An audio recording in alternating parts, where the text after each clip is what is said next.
Hi friends, stories 9 YouTube ಚಾನಲ್ಗೆ ಸ್ವಾಗತ.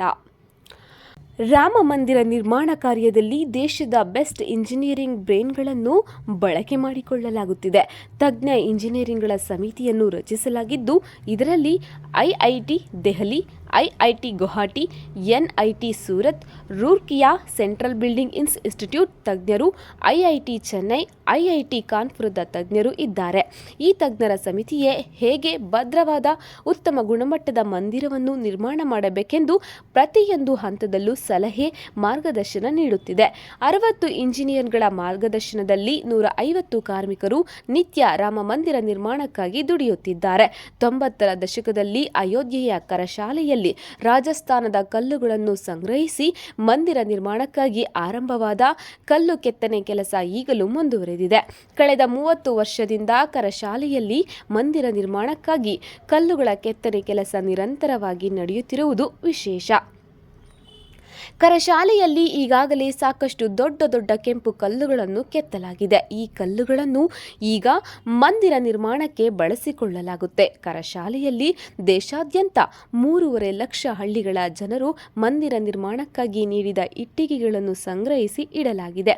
ಈ ಇಟ್ಟಿಗೆ ಕಲ್ಲನ್ನು ಮಂದಿರ ಹಾಗೂ ಅದರ ಸುತ್ತಲಿನ ಇತರೆ ಮಂದಿರಗಳ ನಿರ್ಮಾಣ ಕಾರ್ಯದಲ್ಲಿ ಬಳಸಿಕೊಳ್ಳಲಾಗುತ್ತೆ. ಅಯೋಧ್ಯೆಯಲ್ಲಿ 3 ಮಹಡಿಯ ರಾಮ ಮಂದಿರ ನಿರ್ಮಾಣದ ಕಾರ್ಯಕ್ಕೆ 2020 ಆಗಸ್ಟ್ 5ರಂದು ಪ್ರಧಾನಿ ಮೋದಿ ಶಂಕುಸ್ಥಾಪನೆ ನೆರವೇರಿಸಿದ್ದರು.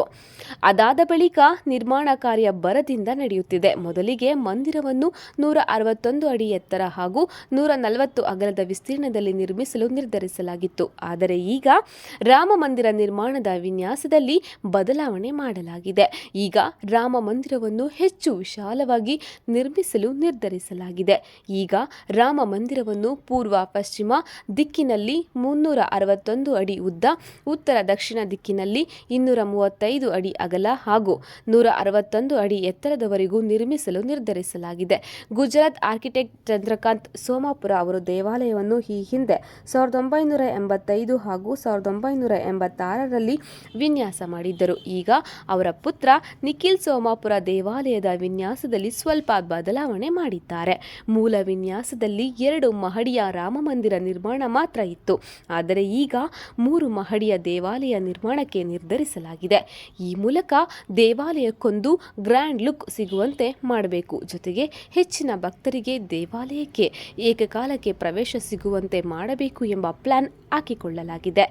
ತಳಮಹಡಿಯಲ್ಲಿ ಗರ್ಭಗೃಹವನ್ನು ನಿರ್ಮಿಸಿ ರಾಮಲಲ್ಲಾ ಮೂರ್ತಿಯನ್ನು ಪ್ರತಿಷ್ಠಾಪನೆ ಮಾಡಲಾಗುತ್ತೆ. ಮೊದಲ ಮಹಡಿಯಲ್ಲಿ ರಾಮ ದರ್ಬಾರ್ ನಿರ್ಮಾಣ ಮಾಡಲಾಗುತ್ತೆ. ಇನ್ನು ರಾಮ ಮಂದಿರದಲ್ಲಿ ಏನೇನು ಇರಲಿದೆ ಅಂದರೆ, ರಾಮ ಮಂದಿರದಲ್ಲಿ ಬೇರೆ ಬೇರೆ ಏರಿಯಾಗಳಿರುತ್ತವೆ. ಭಕ್ತರು ಕುಳಿತು ಪ್ರಾರ್ಥನೆ ಸಲ್ಲಿಸಲು ಅವಕಾಶ ನೀಡಲಾಗುತ್ತೆ. ಹೊಸ ವಿನ್ಯಾಸದಲ್ಲಿ ಭಕ್ತರು ದೇವಾಲಯದ ಪರಿಕ್ರಮ ಮಾಡಲು ಅವಕಾಶ ನೀಡಲಾಗಿದೆ. ದೇವಾಲಯದಲ್ಲಿ 5 ಶಿಖರ ಅಥವಾ ಗೋಪುರಗಳಿರುತ್ತವೆ. ವಿಶ್ವದಲ್ಲಿ 5 ರಾಮ ಮಂದಿರ ಮಾತ್ರ 5 ಗೋಪುರಗಳನ್ನು ಹೊಂದಿರಲಿದೆ. ಈಗಾಗಲೇ ದೇವಾಲಯ ನಿರ್ಮಾಣಕ್ಕೆ ಬೇಕಾದ 40% ಕಲ್ಲುಗಳು ರೆಡಿಯಾಗಿವೆ. ದೇವಾಲಯದ 3 ಮಹಡಿಯಲ್ಲಿ ಒಟ್ಟಾರೆ 318 ಪಿಲ್ಲರ್ಗಳಿರುತ್ತವೆ. ಪ್ರತಿ ಫ್ಲೋರ್ನಲ್ಲೂ 108 ಪಿಲ್ಲರ್ಗಳಿರುತ್ತವೆ. ಹಿಂದೂ ಪುರಾಣ ಸಂಪ್ರದಾಯಗಳ ಪ್ರಕಾರವೇ ಪಿಲ್ಲರ್ಗಳನ್ನು ನಿರ್ಮಾಣ ಮಾಡಲಾಗಿದೆ. ರಾಮ ಮಂದಿರದಲ್ಲಿ ರಾಮನ ಬಂಟ ಹನುಮಾನ್ ಹಾಗೂ ರಾಮನ ಮತ್ತೊಂದು ಅವತಾರವೇ ಆದ ಶ್ರೀಕೃಷ್ಣನ ಮೂರ್ತಿಗಳನ್ನು ಪ್ರತಿಷ್ಠಾಪನೆ ಮಾಡಲಾಗುತ್ತೆ. ರಾಮ ಮಂದಿರದ ಹೊರ ಆವರಣದಲ್ಲಿ 6 ಬೇರೆ ಬೇರೆ ದೇವರುಗಳ ದೇವಾಲಯವನ್ನು ಸಹ ನಿರ್ಮಾಣ ಮಾಡಲಾಗುತ್ತೆ. ಸೂರ್ಯ ದೇವ, ಗಣೇಶ, ಶಿವ, ದುರ್ಗಾ, ವಿಷ್ಣು ಮತ್ತು ಬ್ರಹ್ಮ ದೇವರ ದೇವಾಲಯಗಳನ್ನು ಕೂಡ ರಾಮ ಮಂದಿರ ಹೊರ ಆವರಣದಲ್ಲಿ ನಿರ್ಮಾಣ ಮಾಡಲು ಪ್ಲಾನ್ ಮಾಡಲಾಗಿದೆ. ರಾಮ ಮಂದಿರ ನಿರ್ಮಾಣ ಮುಗಿಯಲು ಎಷ್ಟು ವರ್ಷ ಬೇಕಾಗಬಹುದು ಎಂದರೆ, ಹಾಗಾದರೆ 3 ಮಹಡಿಯ ರಾಮ ಮಂದಿರ ನಿರ್ಮಾಣ ಮುಗಿಯಲು ಎಷ್ಟು ವರ್ಷ ಬೇಕಾಗಬಹುದು ಎಂಬ ಪ್ರಶ್ನೆ ನಮ್ಮ ಮನಸ್ಸಿನಲ್ಲಿ ಮೂಡಬಹುದು. ರಾಮ ಮಂದಿರದ ಸಂಪೂರ್ಣ ಕಾಮಗಾರಿ ಮುಗಿಯಲು 5-6 ವರ್ಷಗಳು ಬೇಕಾಗುತ್ತವೆ. ಮಂದಿರವನ್ನು ನಾಗರ ಶೈಲಿಯಲ್ಲಿ ನಿರ್ಮಿಸಲಾಗುತ್ತಿದೆ. 800 ಮೀಟರ್ ಪ್ರಕಾರವನ್ನು ನಿರ್ಮಿಸಿ ಭಕ್ತರಿಗೆ ಪ್ರದಕ್ಷಿಣೆ ಹಾಕಲು ಅವಕಾಶ ಮಾಡಿಕೊಡಲಾಗುತ್ತೆ. ಅಯೋಧ್ಯೆಯ ರಾಮ ಜನ್ಮಭೂಮಿಯ 70 ಎಕರೆ ಜಾಗದಲ್ಲಿ ರಾಮ ಮಂದಿರದ ಜೊತೆಗೆ ಇನ್ನೂ ಅನೇಕ ನಿರ್ಮಾಣ ಚಟುವಟಿಕೆಗಳು ನಡೆಯಲಿವೆ. ಮ್ಯೂಸಿಯಂ, ಯಾತ್ರಿಕರ ಸೌಲಭ್ಯ ಕೇಂದ್ರ ಸೇರಿದಂತೆ ಅನೇಕ ಅಭಿವೃದ್ಧಿ ಕಾರ್ಯಗಳು ನಡೆಯಲಿವೆ. 70 ಎಕರೆ ಜಾಗವನ್ನು ಸಂಪೂರ್ಣವಾಗಿ ಬಳಕೆ ಮಾಡಿಕೊಳ್ಳಲಾಗುತ್ತೆ. ರಾಮ ಮಂದಿರಕ್ಕೆ ಹೋಗಲು ವಿಶಾಲ ರಸ್ತೆಗಳನ್ನು ನಿರ್ಮಾಣ ಮಾಡಲಾಗುತ್ತೆ.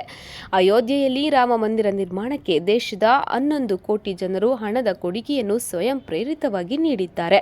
ಬಹುದಿನಗಳಿಂದ ಕಾಯುತ್ತಿದ್ದ ಅಯೋಧ್ಯೆ ರಾಮ ಮಂದಿರ ಉದ್ಘಾಟನೆಗೆ ಮುಹೂರ್ತ ಕೂಡಿ ಬಂದಿದೆ. ರಾಮ ಮಂದಿರ ಉದ್ಘಾಟನಾ ಸಮಾರಂಭದ ಬಗ್ಗೆ ಕೇಂದ್ರ ಈಗಾಗಲೇ ಹಲವು ಬಾರಿ ಹೇಳಿದರೂ ಈ ಬಾರಿ ರಾಮ ಮಂದಿರ ನಿರ್ಮಾಣ ಸಮಿತಿ ದಿನಾಂಕ ಬಹಿರಂಗಪಡಿಸಿದೆ.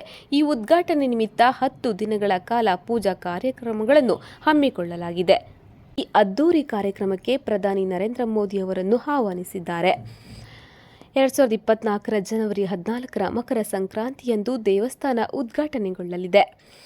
ಉದ್ಘಾಟನಾ ಸಮಾರಂಭ ಮತ್ತು ಪ್ರತಿಷ್ಠಾಪನಾ ಕಾರ್ಯಕ್ರಮಗಳನ್ನು ಪ್ರಸಾರ ಮಾಡಲು ವ್ಯವಸ್ಥೆ ಮಾಡಲಾಗಿದೆ. ಗರ್ಭಗುಡಿಯ ಮೇಲಿರುವ 161 ಅಡಿ ಗೋಪುರವಾಗಿರುವ ಈ ರಚನೆಗೆ 4 ಲಕ್ಷ ಕ್ಯೂಬಿಕ್ ಅಡಿ ರಾಜಸ್ಥಾನದ ಅಮೃತ ಶಿಲೆಯನ್ನು ಬಳಸಲಾಗುವುದು. ಇದರಲ್ಲಿ ಯಾವುದೇ ಉಕ್ಕು ಅಥವಾ ಇಟ್ಟಿಗೆಗಳನ್ನು ಬಳಸುವುದಿಲ್ಲ. ನಗರ ಶೈಲಿಯಲ್ಲಿ ರಾಮಾಲಯ ನಿರ್ಮಾಣವಾಗಲಿದೆ ಎಂದು ನೃಪೇಂದ್ರ ಮಿಶ್ರಾ. ಇದರಲ್ಲಿ 46 ತೇಗದ ಮರದ ಬಾಗಿಲುಗಳಿರುತ್ತವೆ. ಗರ್ಭಗುಡಿಯ ಮುಖ್ಯ ದ್ವಾರಕ್ಕೆ ಚಿನ್ನದ ಲೇಪನ ಮಾಡಲಾಗುವುದು. ಈ ದೇವಾಲಯದ ನಿರ್ಮಾಣ ಕನಿಷ್ಠ 1000 ವರ್ಷಗಳವರೆಗೆ ಇರುತ್ತದೆ ಎಂದು ಹೇಳಿದ್ದಾರೆ. Thanks for watching the video. ಇದೇ ರೀತಿ ಮತ್ತಷ್ಟು ಅಪ್ಡೇಟ್ಗಾಗಿ ಲೈಕ್ ಮಾಡಿ, ಸಬ್ಸ್ಕ್ರೈಬ್ ಮಾಡಿ ಮತ್ತು ಬೆಲ್ ಐಕಾನ್ ಮೇಲೆ ಕ್ಲಿಕ್ ಮಾಡಿ.